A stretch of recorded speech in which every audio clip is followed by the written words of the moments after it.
हाय दोस्तों, मैं सल्लभ जैन आपका स्वागत करता हूं ओरा न्यूज के एक फ्रेश एपिसोड में। डिजिटल भुगतान में भारत विश्व में नंबर 1। यूपीआई में हर महीने 18 अरब के लेन देन, 49 करोड़ हैं यूजर्स। भारत कैशलेस और डिजिटल अर्थव्यवस्था की ओर तेजी से बढ़ रहा है। हर महीने बढ़ता विश्वास, आसान और मुफ्त लेन देन और तकनीक का उपयोग भारत को विश्व का डिजिटल भुगतान महाशक्ति बना रहा है। भारत अब तेजी से डिजिटल भुगतान के मामले में पूरी दुनिया में सबसे आगे निकल गया है।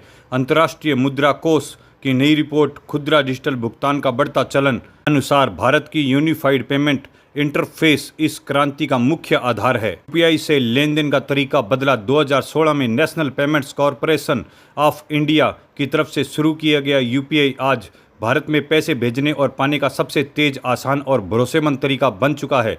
यूपीआई के जरिए एक ही मोबाइल ऐप से कई बैंक खातों को जोड़ा जा सकता है। फिर चाहे किसी को भी पैसे भेजने हो, दुकान पे भुगतान करना हो, दोस्तों को पैसे ट्रांसफर करने हो, कुछ एक क्लिक से हो जाता है।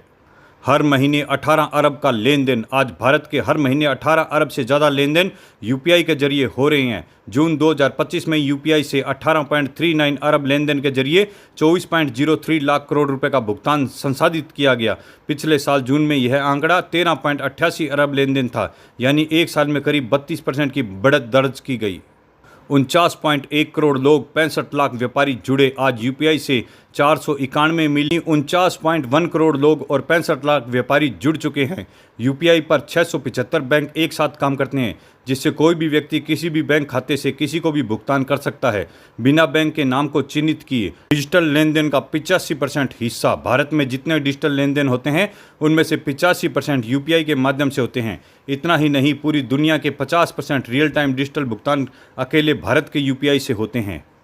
दुनिया के 7 देशों में शुरू की गई सेवा यूपीआई अब भारत तक सीमित नहीं है। यह 7 देशों में शुरू हो चुकी है। इसमें UAE, Singapore, Bhutan, Nepal, Sri Lanka, France और मॉरिशस शामिल है। वहीं फ्रांस में यूपीआई की शुरुआत भारत के लिए एक बड़ा कदम है, क्योंकि यह यूरोप में यूपीआई की पहली एंट्री है। अब वहां रह रहे भारतीय बिना किसी विदेशी पेमेंट और झंझट के आसानी से भुगतान कर सकते हैं। ब्रिक्स देशों में विस्तार की तैयारी। भारत चाहता है कि यूपीआई को ब्रिक्स देशों को साझा डिजिटल पेमेंट सिस्टम बना दिया जाए। अगर ऐसा होता है तो यह विदेशों में पैसे भेजने के आसान तरीका बन जाएगा, वित्तीय समावेश को बढ़ावा देगा और भारत की डिजिटल डीलरशिप को और मजबूत करेगा। जन धन से शुरू हुई नींव।